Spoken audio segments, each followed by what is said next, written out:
کرتی ہیں وہ ایسے منشور ہوتے ہیں جن پہ عمل درآمد ہو ہی نہیں سکتا ہے، اور نہ ہی ان کا لنک جو ہے انٹرسٹ گروپس کے ساتھ ہوتا ہے. اس لیے پالیسی میکنگ اور امپلیمنٹیشن جو ہے اس میں اتنا واضح اور بڑا گیپ ہے کہ وہ امپلیمنٹ ہو ہی نہیں سکتا ہے. تو گزارش میری یہ ہے کہ وہ علامہ اقبال کے اشعار جو اس وقت کی شاید جمہوریت کے بارے میں درست ہوں کہ بندوں کو گنا کرتے ہیں تولا نہیں کرتے، اور اس حوالے سے ویسٹ جو ہے اس نے اپنا علمی اور فکری سفر جو کیا ہے وہ اب ایک دوسری نہج پہ آ گئے ہیں. مثلا انڈسٹریلائزیشن کا پیریڈ جو ہے وہ ختم ہو گیا ہے. آج ویسٹ جو ہے وہ پوسٹ انڈسٹریل سٹیٹ میں سے گزر رہی ہے. تو گزارش میری ڈاکٹر صاحب صرف یہ ہے کہ ان کا علمی اور نظری ارتقاء جو ہے اس کو سامنے رکھنا چاہیے، اور اس حوالے سے ہم تنقید جو کرتے ہیں میرے خیال میں وہ بہت پرانی تنقید ہو گئی ہے جو کہ ریلیونٹ شاید آج کے حاضر دور میں ممکن نہیں ہے. تو جمہوریت کے بارے میں ہمیں اپنا نظریہ جو ہے جو کہ آپریٹنگ ریالٹیز ہیں ویسٹ کی، اس کے حوالے سے اس کو تھوڑا سا پرسپیکٹو میں لانا ہوگا، کیونکہ پرسپیکٹو اور آؤٹ آف فوکس ہے اس وقت جتنا جو ہو رہا ہے یہ ساری بات. دوسرا میرا ایک اور جو آپ سے گزارش ہے وہ یہ ہے کہ نیشن سٹیٹ کا کانسیپٹ جو ہے وہ صنعتی انقلاب کے ساتھ ساتھ ارتقاء میں آیا ہے، اور نیشن اور سٹیٹ کی جو ایولیوشن یا ارتقاء جو ہے وہ پیرالل ہوا ہے. جب ہم اسلامی ریاست کی بات کرتے ہیں تو ہم کون سی نیشن سٹیٹ کی بات کرتے ہیں؟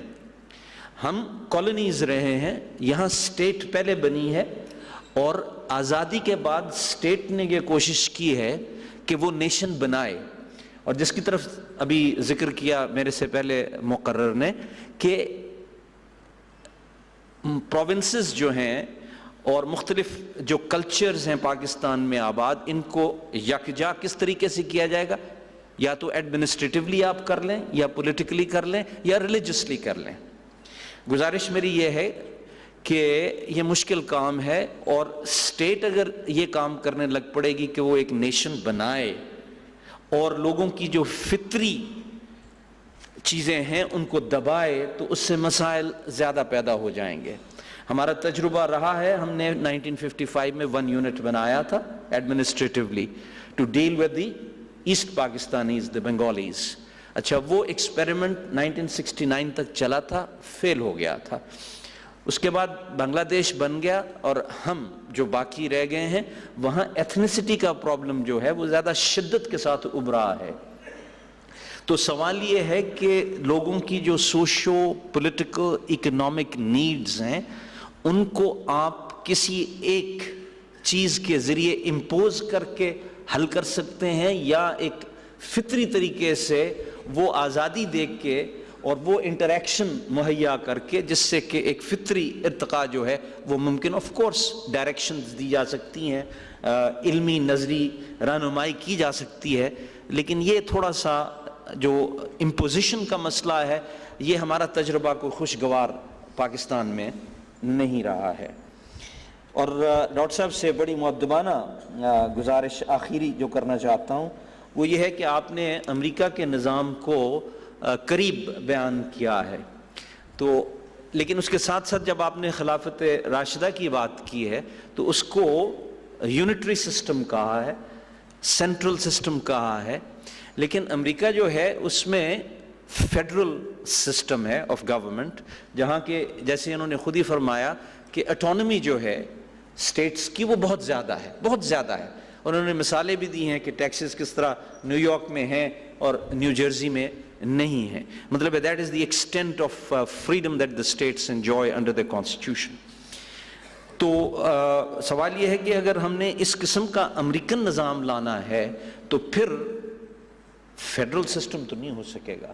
یونٹری سسٹم میں ڈیلیگیشن آف اتھارٹی اور پاور جو ہے اس طریقے سے شاید ممکن نہ ہو. لیکن اگر آپ برطانیہ کی مثال لیتے ہیں جو کہ یونٹری سسٹم ہے، برطانیہ میں یونٹری سسٹم ہے، mother parliament sovereign can make a man a woman, a woman a man, جو کہ ہم بڑا کہتے رہتے ہیں. لیکن وہاں جو روایات ہیں، ٹریڈیشنز جنہیں کہتے ہیں، وہ اتنی پاورفل ہیں کہ برٹش پارلیمنٹ جو اپنے آپ کو مدر پارلیمنٹ اور سوورن کہتی ہے وہ کوئی تبدیلی نہیں لا سکتی. مثلا لوکل گورنمنٹ کا سسٹم جو ہے برطانیہ میں وہ ٹریڈیشنز پہ بیس کرتا ہے اور الیکٹو پرنسپل پہ بیس کرتا ہے، اور جتنی ڈیلیگیشن اور ڈیولوشن آف اتھارٹی برٹن میں لوکل گورنمنٹ پہ ہے، آپ کو شاید اس کا اندازہ نہ ہو۔ تو سوال یہ ہے کہ یونٹری سسٹم میں بھی گنجائش ہے کہ آپ ڈیلیگیشن اور ڈیولوشن آف اتھارٹی کر سکتے ہیں، لیکن بات یہ ہے کہ مینیجرز جو ہیں، پولیٹیکل مینیجرز جو ہیں، کیا وہ آئین چاہے وہ لکھا ہوا ہو چاہے وہ نہ لکھا ہوا آئین ہو جیسے کہ برطانیہ میں ہے، اس پہ عمل کرنے کے لیے تیار ہیں یا نہیں ہیں؟ تو اصل مسئلہ امپلیمنٹیشن کا ہے۔ اور انقلاب کے حوالے سے ایک آخری بات کہہ کے میں بات ختم کرتا ہوں کہ سافٹ ریولوشن اور ہارڈ ریولوشن کی بات ہوئی ہے۔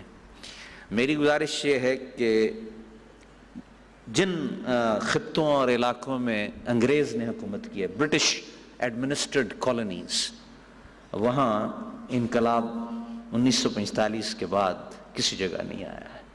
فرینچ کالونیز، اسپینش کالونیز، ان میں آیا ہے، لیکن برٹش ایڈمنسٹرڈ کالونیز میں جو سٹرکچرل ارینجمنٹس ہیں وہ اس قسم کے ہیں کہ اس میں انقلاب جیسی چیز کی گنجائش بہت کم ہے۔ ہو جائے مستقبل میں تو اس کا میں کہہ نہیں سکتا۔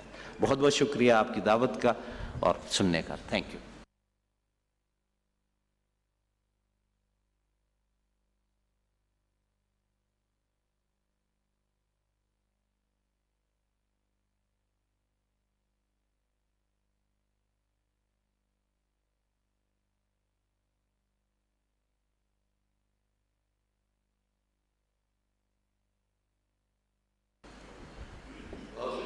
سجاد نصیر صاحب،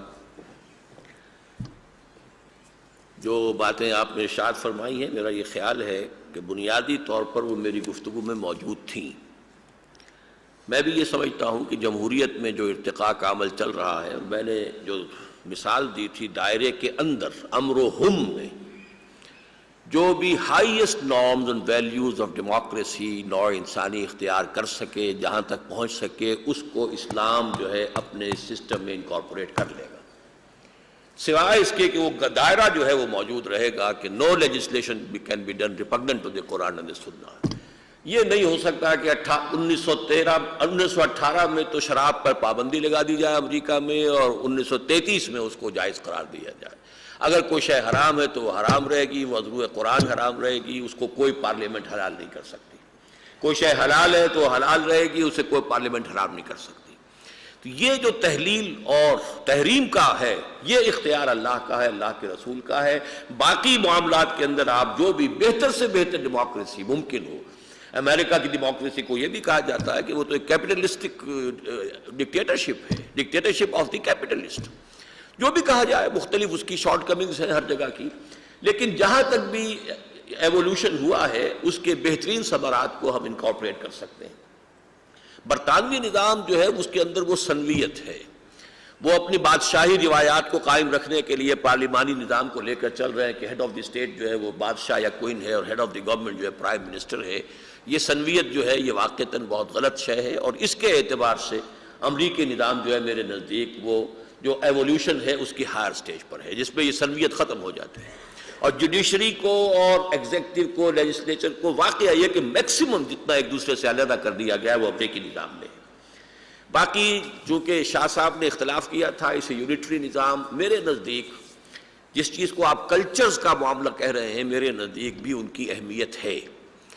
کلچرز جو ہے مختلف قوموں کے لباس کے حوالے سے، ہیبٹس آف ایٹنگ اور لباس کے اور مختلف چیزیں جو ان کی ہیں، اس میں بھی ایک ہی اصول کار فرما رہے گا۔ کوئی کلچر جو ہے اس کے اندر کوئی شے کتاب و سنت کے منافی ہوگی تو ختم کر دی جائے گی، باقی ساری چیزیں ہر جگہ کا کلچر اپنا ہے اور اسے ڈیولپ ہونے کا حق حاصل ہے، اسے موقع دیا جانا چاہیے۔ اس حوالے سے میں نے روح اصل سے جس کو تعبیر کیا تھا، میرے نزدیک فیڈرل سسٹم جو ہے وہی بہترین نظام ہے کہ اسٹیٹس کو اب آپ کو معلوم ہے کہ امریکہ میں وہ اس حد تک چلے گئے ہیں، ایک اسٹیٹ ہے جس میں پولیگیمی کی اجازت ہے، باقی تمام اسٹیٹس کے اندر پولیگیمی حرام ہے۔ جن چیزوں کا تعلق تو ہوگا کتاب و سنت سے، سوال یہ کہ وہ تو نہ فیڈرل اور نہ ہی اسٹیٹ لیول پر کہیں بھی اس سے خلاف ورزی نہیں ہو سکتی۔ باقی یہ ہے کہ اسٹیٹس جو ہیں وہ اپنے معاملات کو طے کر لیں، اور جتنی بھی ڈی سینٹرلائزیشن ہو سکے وہ میرے نزدیک بہتر ہے۔ لوگوں کو زیادہ سے زیادہ اپنی بات کے کہنے کا اور اپنے معاملات کو یہ احساس ہو کہ ہمارے معاملات ہمارے اپنے ہاتھ